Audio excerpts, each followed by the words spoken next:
turn me around. It's something that I just can't understand the way I behave. Some people you can never save. In my right hand, got a girl on my ear, and on my left hand, throwing back a prayer. What can I say? Amiga, see clear. Hi, my name is Mike. I'm the GM for this Dresden Files RPG that you're about to watch. We set our game in New Orleans in the year 2010. New Orleans because we're all from the Gulf Coast region and we kind of knew a little bit about the city. The year 2010 because it fit with the Dresden Files timeline, and also because it was 5 years after Katrina. Katrina was kind of a rough time for New Orleans, and it gave us a good backdrop for our story. If you don't know much about the Dresden Files RPG, basically it's where magic and monsters collide with the modern day world. It's pretty neat. If you get a chance, check out the books by Jim Butcher. They're a really good read.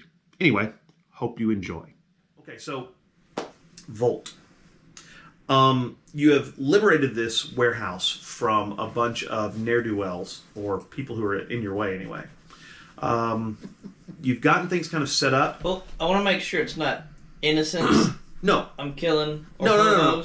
Like someone trying to put No. me in a bad These light. are definitely bad dudes. Okay. All right. They're either You're smuggling killing or people? they're smuggling or running, probably drugs or something like that. You haven't run into anything supernatural. These are probably low-level, kind of gang operatives or something like that. They're definitely not highly connected. You kind of kick them out of the warehouse district, because the warehouse district at this point is kind of a little rough and edgy in a lot of areas. That's kind of what I wanted to capitalize on. The Right. chaos of the storm. Right. Well, remember, Storm's been gone for 5 years, but there's a lot of rebuilding going on. It's kind of a difficult time. Yeah, you're able to liberate this warehouse and kick the gang members out, or off them to the point where they're not going to be a problem anymore. You have moved in, ordered some furniture, set up kind of in where the office would be of the warehouse. It would have been where, the people who were, taking care of everything. And you've set that up as kind of your bedroom / apartment area. Can it be like on the second level? Yeah, second floor, absolutely. Kind of in the area. There's a set of stairs outside that runs up there, and then there's a big metal door. You probably have curtains over the window so people can't see in, and there's kind of, you put in a little kitchenette. It's maybe got a microwave. Air fryers aren't around yet. The microwave, maybe a little flat top stove, something like that. So it's very, very simple, but it's definitely kind of homey. And you're thinking, I've got lots of room to expand as I liberate more and more items and put them into my hoard. Terrence Jackson has probably been, you've killed him he's been dead for about a week. Okay. One night you're laying in your bed, you're probably reading a book, maybe writing down notes of what you're planning to do the next day. And you get the distinctive feeling that you're being watched. What do you want to do?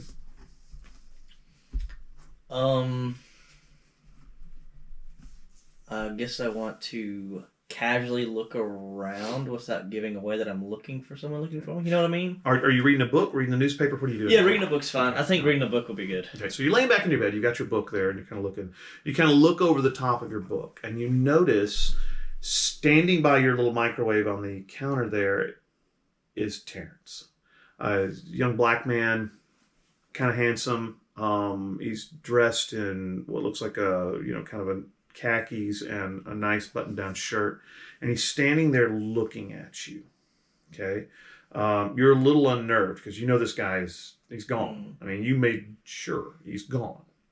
Looking at him, going, "What's going on here? What do you do? Anything?" I'm gonna fold the book, and I'm gonna say, "Do I have to put you down a second time?" He does not move. He just eyes staring at you. You notice his eyes are almost kind of glowing a white, kind of foggy glow. It's really, really disturbing. Can I make like a lore check to see if I recognize, or is that how that works? Like You could. If he's like a shade or a zombie. Or Right. something? So you got your dice. I do not. Uh-oh. Where are the dice? I don't know. We threw some in here. Did I take them back? I think you did. Oh, wait. Check in the little thing right there. You got it, Trevor. Right there. I believe the dice are in there. Ha ha. All the dice. Yes, all the dice. I put them in there so they wouldn't get lost.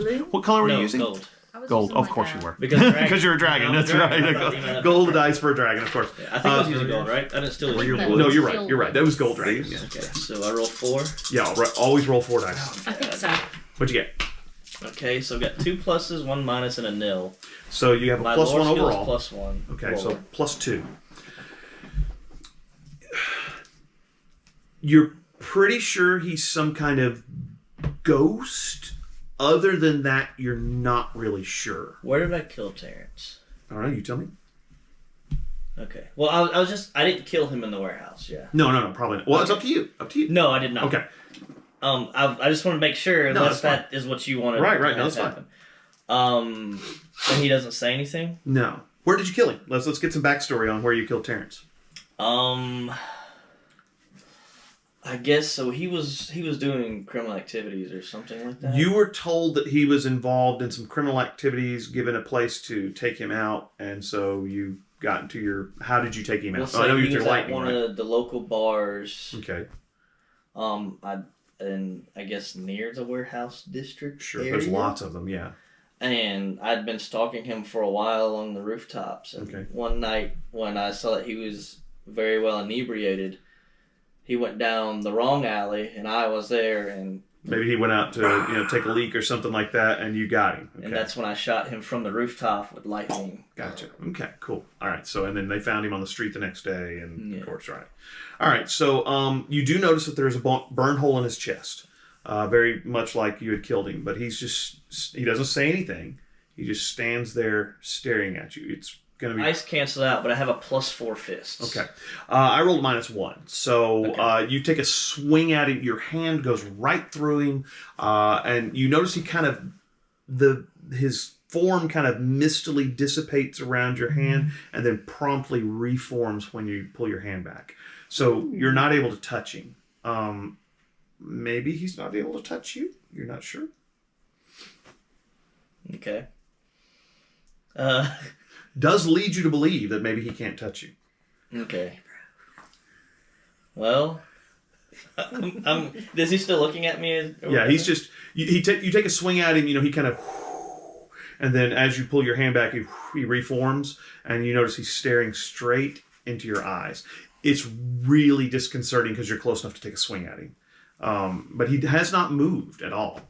He's just standing by your microwave, staring straight into your eyes. Okay. What time of day is it? You'd gone to bed for the night, so it's probably there's about not. 10 or 11. So no somewhere. voodoo shop's gonna be able to help me. No, probably not. You should turn on the microwave, see if it messes with it. Static out. Ah, you got my weakness, microwaves. Alright, well, I'm gonna point to him and be like, "Don't be here when I get back. You won't like it." And I'm gonna grab my coat. Okay. As you go out the door, it's funny. As you walk by him, he turns to look at you until you go out the door, and then of course, you're not sure. Where are you headed? I guess I'm going to. I want to head to a bar where I know that other things, like a supernatural bar. Ooh, there aren't really any supernatural bars. Well, just places where around. supernatural things hang out. Again, Not not, really a so thing? much. Okay. You know that Jackson Square is where a lot of the minor talent wizards and sorcerers and stuff like that hang out. They're doing tarot readings and stuff like that. Some of the artists there have magical talent that allows them to be really good. But as far as like places where you could just hang out with other magical people, you really don't know of anywhere. But I know any local cemeteries. Oh yeah. There's lots of cemeteries in Has New Orleans. his funeral happened yet? Or is No, it still, it is 'cause not. it's only been a week, right? It's You said, his 10 funeral's days? about 3 days away, actually. Well, you probably knowing how your character is, you probably would have kept up with the fact that he's not going to be buried for another 3 days. Yeah. Okay. I don't know. Then the morgue's probably not going to be open. You could go to the bar and get royally drunk and pass out. Probably not that. No. Okay. I don't think Vault would do that. Yeah, that's is what I probably think. true. You're probably true. I am gonna go have, I guess, some. I'll go to a bar and have a few whiskeys, though. Okay. You're able to find a little place called the Rum House. It's still open till about midnight. Okay. So they don't have a whole lot of whiskeys, but they do have some rums, and they're very nice rums. Okay. They have tacos to eat, some other good food. So you decide to hang out there for a couple hours. All right. Let me cut back. Okay. No, go ahead. I was gonna say, because there's no guilt with the kill. Okay. It's just he's more annoyed and like, how do I get rid of this mess? Yeah. You're not gonna be able to sleep there very easily while he's staring at you. Yeah, some guy staring at you. Yeah. Jody, it's been about a week since Terrence Jackson was killed. You've been to see his mom. His funeral is in 3 days, and that you have kind of spoken to his mom. Again. His mom is pretty upset that Terrence died. Mm-hmm. He had kind of gotten out of the Ninth Ward, was working for Morgan Stanley as an analyst, and that she's really upset because he was going to make something of himself. He was kind of the first of the family to really go somewhere. He had made some connections uptown, and she's just pretty devastated about the fact that Terrence is dead. Yeah. What are you going to do?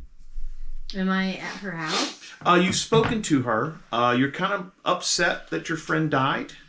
Okay, well, I'm gonna, I guess I'll go visit her and see if she has any details about his death, unless I've already been given details by somebody. Going back to the old neighborhood kind of brings back a lot of nostalgia and also a lot of bad memories. This is a neighborhood, the Ninth Ward, that's been pretty devastated by Katrina. A lot of it's been flooded. A lot of it has not been rebuilt. The money from the government has been kind of slow getting there, and when it does get there, it seems like everybody in New Orleans has to take their piece, and then eventually, what was $12 million trickles down into the Ninth Ward as $100,000, and nobody gets much of anything. But you walk through the old neighborhood where you grew up. Of course, nobody lives in your old house anymore. Your sister's moved away. Your parents have moved on to. You're living in a different area, and so a couple doors down from the house where you grew up is a little shotgun house. It's blue, and you recognize it as Terrence's. You're gonna go. What are you gonna do?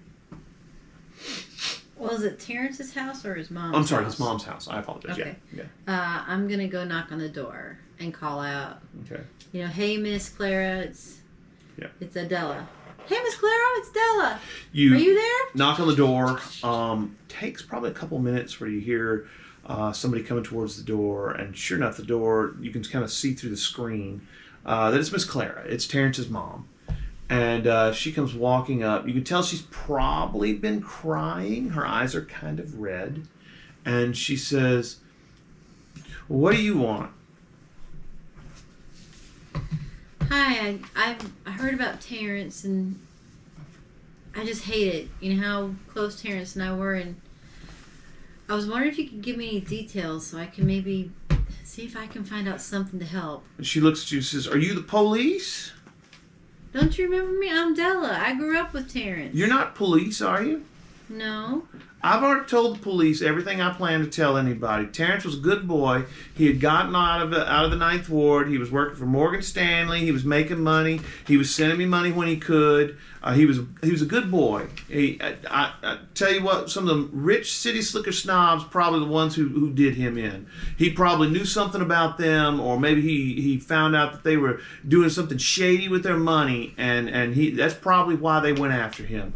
They're no good. No good. I agree. I know, Miss Clara.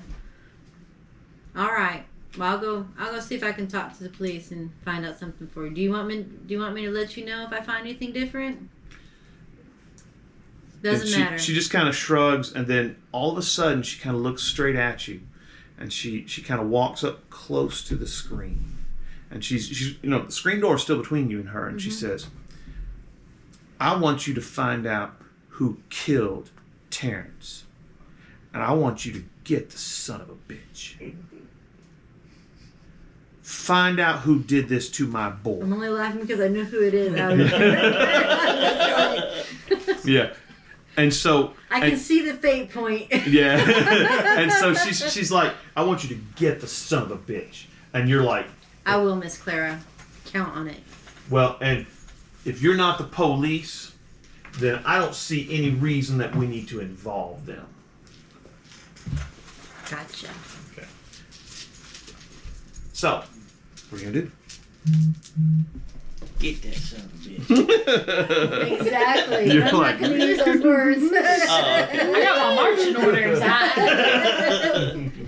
Yeah. So, okay. So, what time is it? It's probably noonish, maybe mid-afternoon, something along those lines. It's quiet out. There's not a whole lot going on. Again, like I said, there's not a whole lot of rebuilding going on in the Ninth Ward. You see a lot of people out on the streets. Most of them are not people that you know. Okay. Now, I'm going to, in my aspects, I wrote down that I already knew who was responsible for the misinformation. Okay. But obviously, I don't know. So I think what I'm going to do is... You already know who's responsible for the misinformation? You well, know, or at least I think... No, I got you. You know it was definitely a member of the group that trained The Devonais. Yeah, the Devonais. Somebody basically tipped your sister off that something shady was going on when it wasn't, and got Terrence killed. Terrence wasn't involved in anything shady. He was just an analyst who did stock market investments. That's all he did. Yeah. Okay. So, I'm going to go... First, I'm going to go back to my house. Mm-hmm. Okay. And I'm going to pull out my Devonais binder. Mm-hmm. And You don't have a binder on the Devonais. I probably have a binder of names of people I know who are Devonais. You wouldn't write that down. I wouldn't write it down? Probably How am I not. going to remember this? They're- I can't use a computer. They're a secret society. They wouldn't want you keeping any records. Now, if you keep records, that's up to you, but realize they're not going to be real happy about that if anybody ever finds out. Just a thought. What if I use fake names? They'll never know. Up to you. You Yeah, can like use a a cipher and a code and There you whatever go. you want to do, but just realize this is a secret society of the upper crust of New Orleans. So the Devonais are not going to want their names being listed somewhere where, if somebody finds your book, they go, oh, that's all the members of the Devonais, and look what they can do. Well, Yeah. fine. I'm gonna make myself a little cipher and code because I think they're involved. Right, okay. You can do They that. wouldn't have their little cipher and code if they weren't involved. So Well, I'm gonna could think be. back to all. So I'm going to assume my sister's already called me and tipped me off, and I'm going to sit down and write out Wait. my Your binder. sister's already called you and tipped you off. No. What are you talking about? Your sister did not call you and tip you off. Well, and how did I know? How did you know that someone had tipped that the How did I Devonais? know that the Devonais gave the bad intel? Well, interestingly enough, the leader of the Devonais, Bella St. Clair, had sent you a letter, probably the best way to put it, that explained that basically what the letter said was that your friend has died. My condolences. I would like to offer you any assistance I can. Just understand that things may not be as they seem to be. Your sister is a pawn in a larger game. It just said death of my friend. The death of your friend, yes. You've only had one death of your friend in recent times, thank goodness. So you're pretty sure it's talking about Terrence. Pretty sure. And my sister is being used. She's a pawn, yeah. An unknowing pawn. Not what it said, just a pawn. Okay. Nope. All right. You cannot get the GM to give you more information than you hoped for. So, All right. So I hear this, and I'm gonna think to myself, okay, how does Bella St. Clair know about my sister's death? So I'm gonna go to the police station. Well, I'm not gonna go to the police station. I'm gonna use my contacts, and you can go to the nearest police station near where he was found. no, I'm gonna use the contacts. Okay. For contacts, I'm gonna use my police connections. Okay. To So do if what? I've been the warden for a year or so, Wardens don't work with police. really? Wardens are white council. That's magic. It's police Well, did magic. did I grow up with any police who are You have not contacts. policemen? You can still use contacts. Okay, I'm gonna use That's my fine. contacts to get some popo information. Okay. That's what you get. Well, What's your what's your contacts contacts? level? My contact level is 3. And what'd you I roll? got 3 minuses. Wow. So that gives you a 0. They hate you. No. Now, what? So, are you trying to find out if any police know anything? That's because every time they get near me to call somebody, the phone dies. Right? Step away. No, it from doesn't. The No, cruiser. we're talking about Nokia phones. This is 2005. There's yeah, Nokia. just Actually, those are iPhones, I'm probably. kidding. 2010 is iPhones. right. So, well, what exactly were you doing? Were you trying to find some? Were you going to the local precinct to talk to some of the police down there? Yeah, then I guess since my contacts aren't working, I'm going to go to the Hold local on. precinct. You go down to the local precinct to see if anybody knows anything about Terrence's murder, and it's very odd. Everybody clams up. Nobody wants to talk about it. Nobody's going to give you any files. Nobody's going to let you into the morgue. Nobody is offering you any assistance at all. Now, you know several policemen who kind of you're on a good terms with, and you can't seem to find them. And definitely the run-of-the-mill, cops that you're running into are just, they're shutting you down. Which is a little odd. Kind of strange. Okay, so...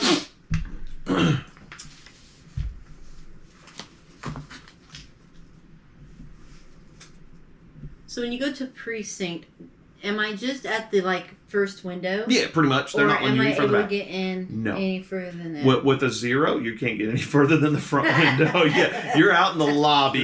The person behind the reception desk is like, yeah, no. Yeah, see that buzzer, the button that I need to push the buzzer and let you in? I'm not doing that. You're out here. With the people who are trying to get, their babies out of, the drunk tank and stuff like that. Haven't been around here. Do I know where... Fuego! Yeah. Do I know where the police tend to go to hang out and drink? Do you have a... what do you know about the city? Annie's. This is true. We're talking about They're New all- Orleans. It's New Orleans. Probably would be something along the lines That was of good. rapport. I don't have a report. Well, you do at +0. What else do you have? I have discipline, lore, conviction, endurance, weapons, contacts, resources, presence, investigation, guns, alert. Investigation. Investigation's a good one. Okay. What's your Please. investigation at +1? My investigation is at +2, so I rolled a +1, so Yeah, you've heard of this place. It's called the 422. the 422. It's a cop bar that basically is right off of Lee Circle. At this point, you remember that the statue of General Lee is still up in the middle of Lee Circle. But it's this little bar that's kind of off there where most of the cops go to hang out. It's called the 422. Okay. Okay, so I'm gonna go there. Hold on. Let me cut away for just a second. All right. Okay. So, Larissa, your character's name is Miranda, right? Mm-hmm. You have been kind of working the streets around probably Canal Street and St. Charles to try and get people to stop some of the things they're doing and maybe coming out of the cold. You probably have a good connection with the St. Louis Cathedral, probably a lot of the homeless shelters, most of the people there. You've got a bit of a reputation on the street as no-nonsense preacher. People start trying to tell you things like, oh, Satan, he just gets to me and gets me to do terrible things. You're the kind of person who looks at them and says, look, you need to quit blaming Satan for your stuff. You need to pull yourself up by your bootstraps and quit just, making excuses. But in a loving way. So, you have heard that there's been an increase in the number of murders and actually home invasions in the last month or so in New Orleans. It's almost gotten to the point where a lot of the people who kind of hung around through Katrina and through the rebuilding have started to consider moving out of town. I mean, it's gotten bad. You're kind of going, well, what's going on here? This is, we're trying to rebuild this city, not tear it apart. Right. And so you're a little concerned because you've noticed that the homeless on the street have gotten a little more desperate. Instead of asking someone for some money or a sandwich or something like that, they tend to kind of get up in their faces a little more now. And so the tourists are kind of like, whoa, I don't want this guy in my face. I'll give you $1. If you get up like that, I'm gonna call the police. Things have gotten a little, heated in the French Quarter especially, but even more moving through the Garden District. You're a little concerned by what you're hearing, especially since these are the people you're trying to kind of tend to and be the shepherd of. What are your thoughts? Probably thinking, have a tendency to believe that, in cause and effect. So I'm trying to think of I know that people who are desperate are not just desperate for no reason. Right. And, there's usually some sort of economic or other factor that could be putting pressure on people. Right. So I am curious, wondering if this is, a drug hitting the street or something else like weirder. Okay, could be. You want to go maybe check some of your contacts? Yeah, that's what I was thinking. Or somebody that you really don't, you need to use contacts to find most of the homeless people. They're all over the place. Right. Jackson Square has a very large concentration of them, and actually Canal Street has a very large concentration north of I-10. So you can probably find them pretty easily. Okay. What do you want to do? I want to take some little care packages that I put together for homeless people and go check some of those areas and just try to talk and see if any information is forthcoming. Gotcha. Underneath I-10, that there's kind of a tent city that's sprung up where a lot of people live, not just homeless people, but even people who, are kind of out down on their luck and things like that. Some of the prostitutes live in that area too. You head underneath the overpass and you see just tents all over. It used to be a parking lot, just all over the place, and nobody's really moved to reclaim it. There's a kind of a guy sitting underneath next to one of the pylons that holds up the raised road, and he's kind of sitting there. He's panhandling. You walk towards him, and he recognizes you, and he says, "Hey, you got $1?"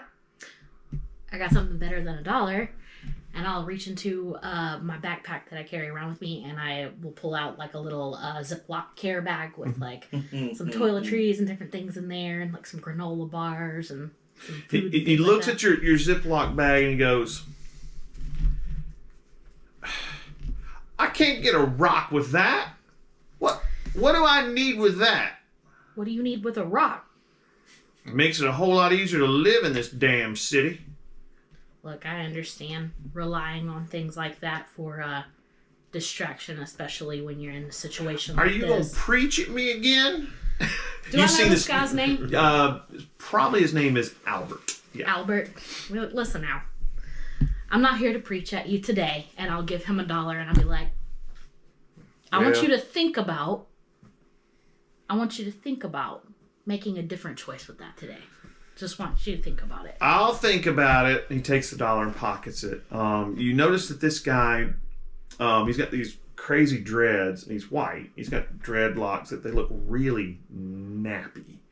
The smell off this guy is just it smells like BO and alcohol and maybe some other stuff that you really don't want to think about.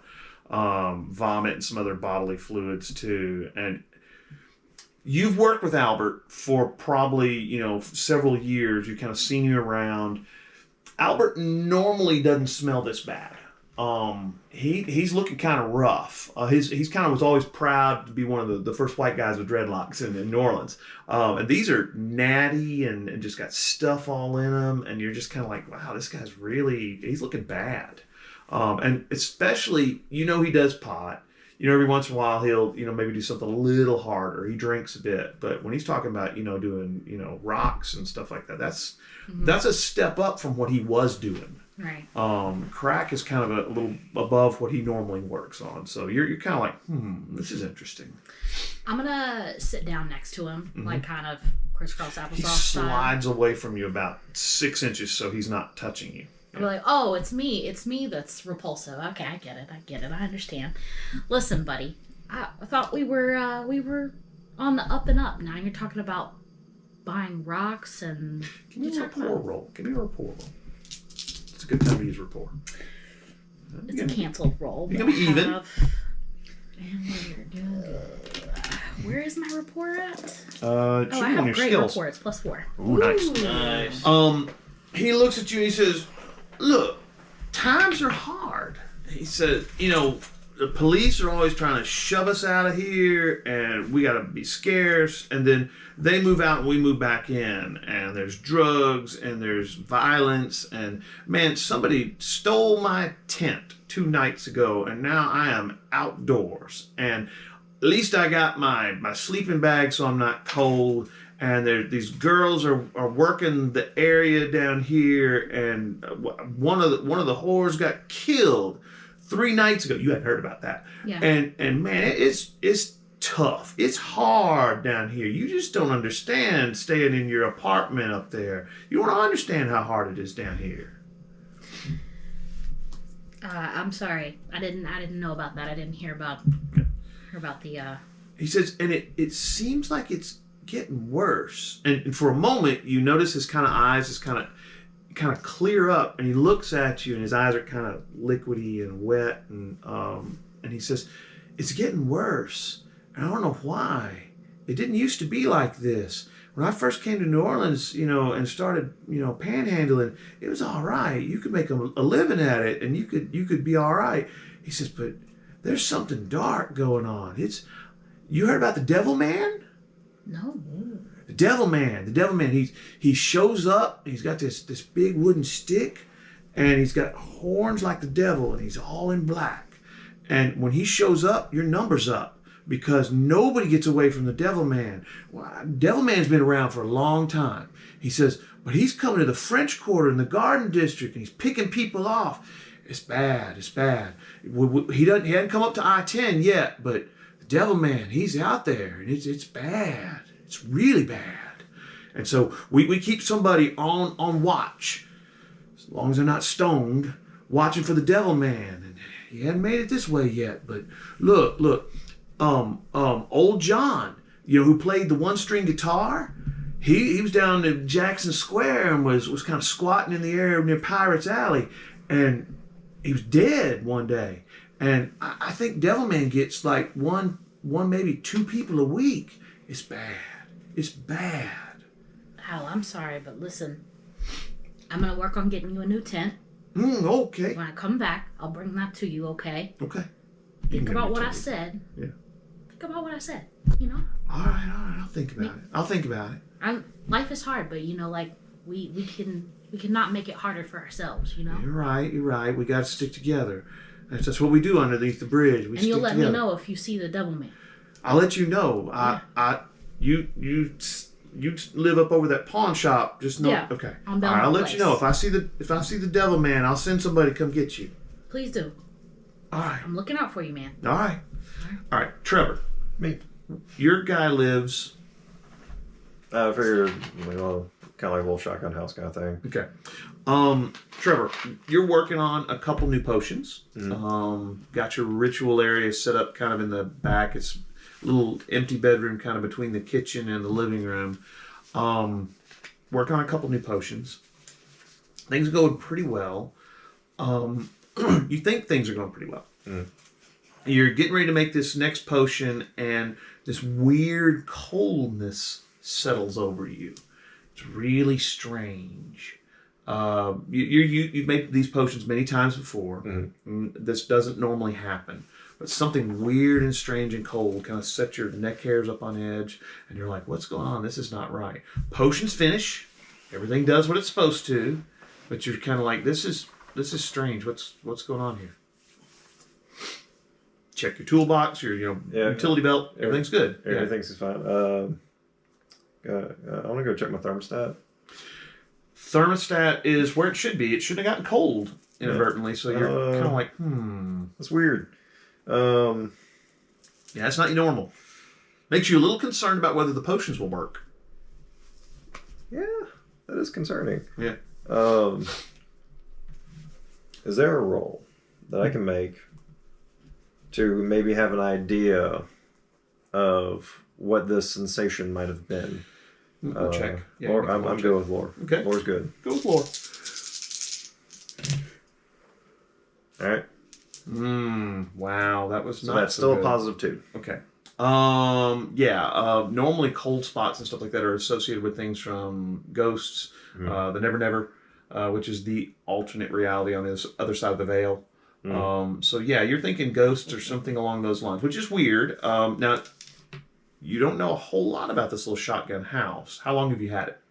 I imagine probably less than a year. Okay, so maybe there's some stuff going on with this house that you don't know about. But you're not sure. You're really not sure. Cold spots, ghosts, something like that, supernatural manifestations, you're a little concerned. I see. And you've made potions in this house before and haven't had this issue, but it's definitely, kind of put a chill on your spine. Yeah.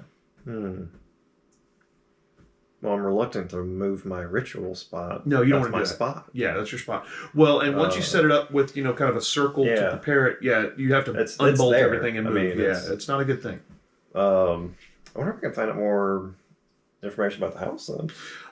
You could probably go down to the courthouse and maybe look into some of the information, maybe do some research there, maybe one of the local libraries for the newspapers or something along those lines. That's probably the best way to do it. I'll try to go to the library then. Okay. You head down to the New Orleans Library. It's a huge library. Big granite building, lots of stuff like that. You walk in the front door, up a couple, 2 or 3 steps to this huge desk where there's 2 or 3 people standing there. Most of them are, one of them is an elderly gentleman, gray-haired, and then there's 2 ladies, one of them who's young, kind of got brown hair, and another woman who is, again, kind of graying hair up there. All of them wearing glasses because they're readers. There you go. Fair enough. The lady with the graying hair, I'd like to approach her.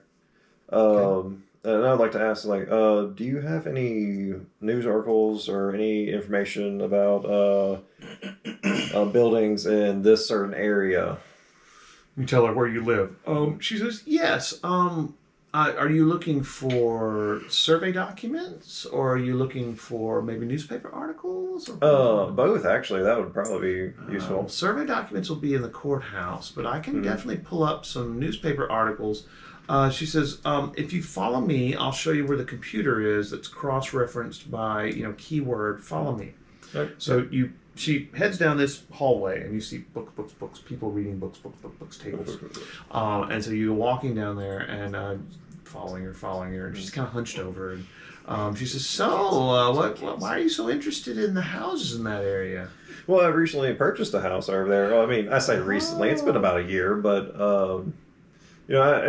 it's just one of those things, everything around here has got some kind of history to it. I was wondering what this place had. Oh, you're right. New Orleans is all about stories and information and, what's been going on in different places. I expect you got a pretty good deal on that house because, a lot of people have moved out of the city recently. It's hard to live here now. She says, oh, here we are. And she turns and there's this little computer and she hits the button and it's a one-piece computer, kind of tan with green letters on the screen. It's old. You're thinking, oh my goodness, you didn't even know those really worked anymore. And she says, those are still around. Yeah, right. And so beep, it blips, and the green letters come up, and it says inventory system for newspapers. And she says, all right, all you have to do is type in a keyword, and it will tell you the date for the article that matches that keyword. Now, once you type in one keyword, you can then take that list and type in a second keyword to become more specific about the information you're looking for. Okay. It's just, and once you get to the point where you understand what newspaper you're looking for, that young man over there, and she points at this little desk, and this guy's got file cabinets behind him that look like they go on forever. He's got the microfiche system, and he'll hand you the plastic card that goes in the machine there. And if you need any help with the microfiche system, you let him know. He'll help you show you how the card, the little plastic card goes in there, and you're like, it's not computerized? Oh my. So, yeah.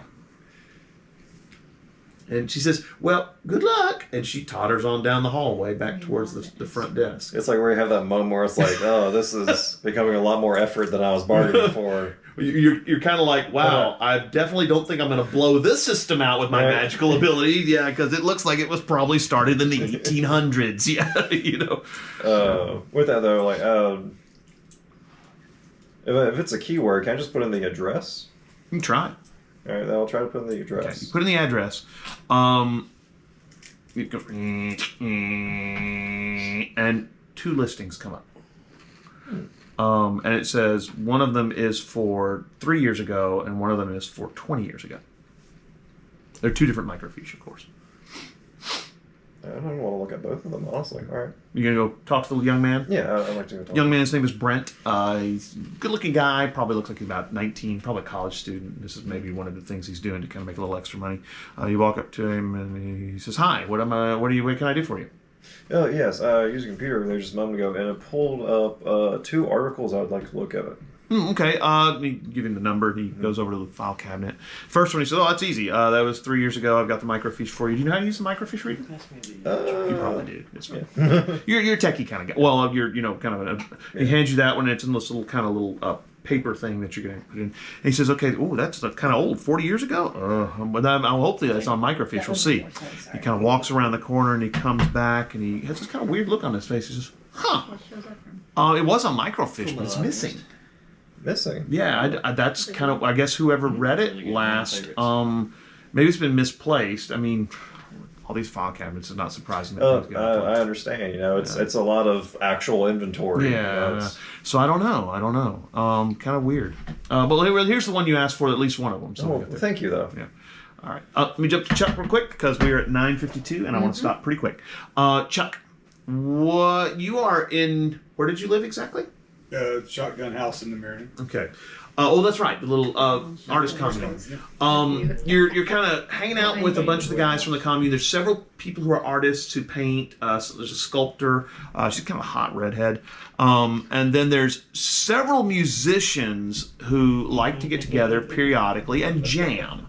They get out under this big oak tree. There's a kind of a gazebo with some places to sit, and a lot of them will get out there. And it's kind of funny because you guys kind of all get together as a group in this house, and somebody starts playing along, and somebody will come out and maybe be singing, or maybe they'll bring some tamales out or tacos, or sometimes it's boudin balls, and everybody just kind of hangs out. It's a commune. Everybody kind of shares. It's very but it's cool. It's groovy. It's you're a jazz musician. It's fun.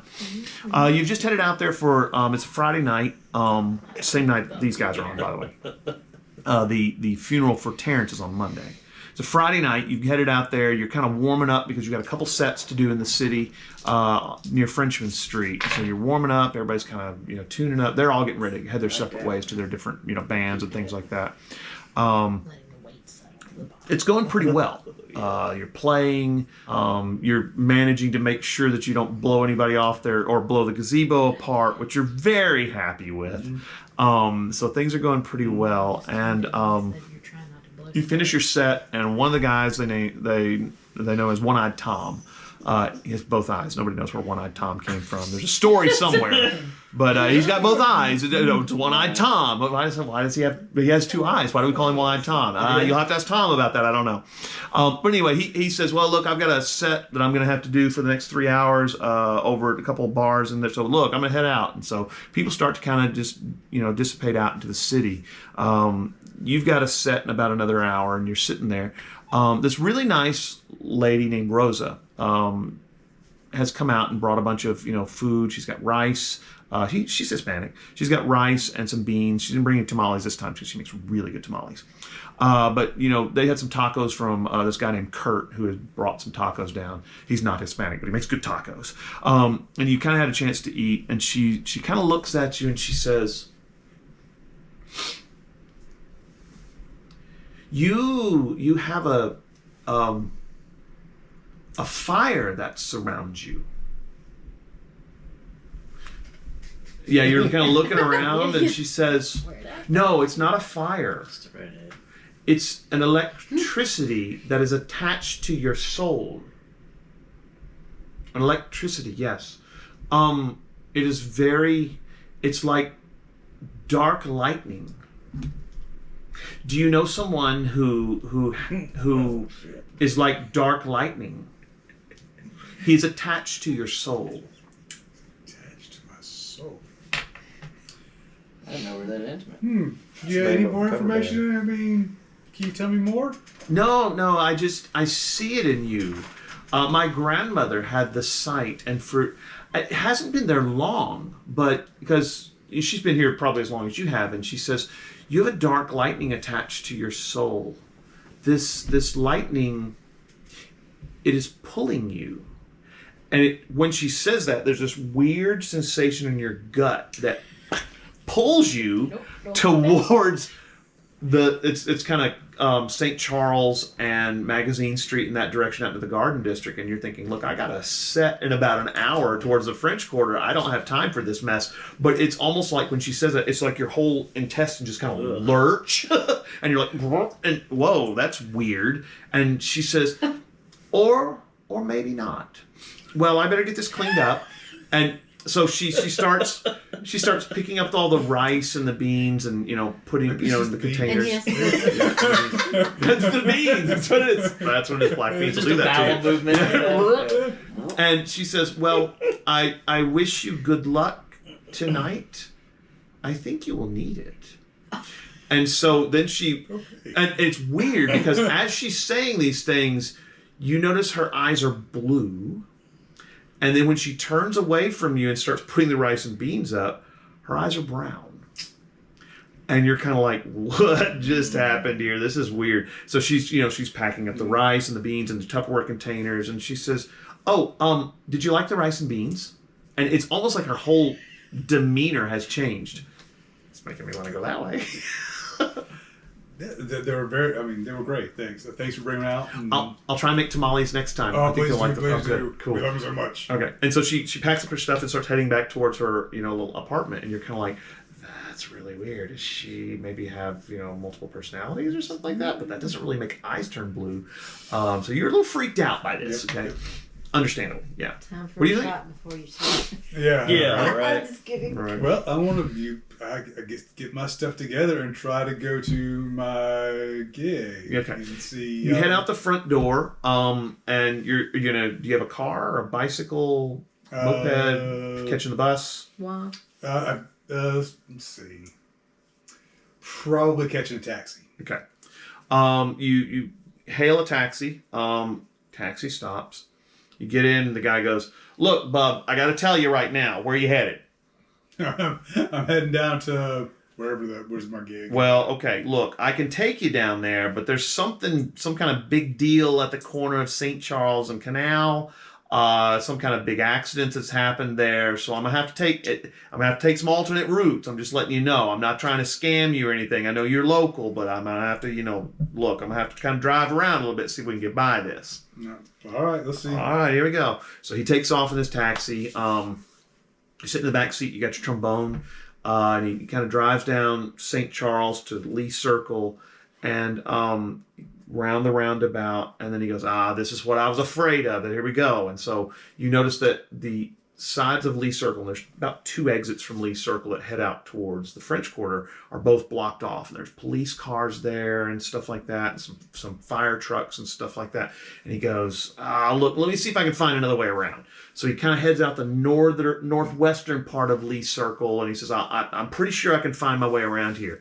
So he kind of goes and drives a little bit. He takes a right and heading towards Canal Street, and he goes a little further along, and he goes, Jesus wept. Look at that. They got this area blocked off too. And so sure enough, there's blue lights ahead of you, and he says, look, I'm going to have to let you out here. You're going to have to walk the rest of the way. I said, I'm sorry. Look, it's going to be $5.25. I'll give the man his money. Okay, he says, look, no tip. I'm sorry, man. I couldn't even get you where I was trying to get you to. Yeah. You probably got go about maybe another 7 or 8 blocks. So you hop out of the car, and immediately that same gut-wrenching feeling grabs you. And I'm going to need you to make a discipline check. Imagine walking around. Yeah. Ooh, that's a pretty good roll. Nice. Yeah. What's your discipline? 5. Ooh, you have good discipline. Yeah. Nice. You feel this gut-wrenching feeling kind of trying to drag you back towards the Garden District, but you're able to fight it off and say, no, I got a gig down here. It's a constant tug pulling you back towards the Garden District. You finally get to the little place called St. Anne's. It's a little kind of it's a restaurant that has kind of Dixieland jazz. You're able to get in there. It's about 30 minutes before your gig. You get kind of tuned up with the rest of the band and are able to go up on stage. But again, the entire time you're playing, you feel this constant pull towards the Garden District. 3 hours seems like 3 years because, again, it's constantly pulling at you. And you finish your set, it's around midnight, band's getting ready to shut down for the evening. And you're just kind of like, man, I really kind of think I want to find out what's going on with this thing. It's very disconcerting. It's definitely affected your playing, but not enough that people would really notice. What do you want? Catch a cab, try to head down Garden District. Hey, perhaps you've got a few questions about this first episode that you just watched. Maybe you're wondering why Volt keeps talking about breathing lightning when he killed Terrence. What kind of creature is Volt? He seems to be different than a normal human. Well, the answer is he's a half-dragon. In the Dresden Files universe, there's only really 2 dragons that we know of that are still around, Farabax and Pyrovax. And Volt is the son of Farabax. Maybe Farabax had a dalliance with a human, a mortal, and so that's who Volt is. We don't know a whole lot about dragons in the Dresden verse, but stay tuned. Maybe we'll learn more.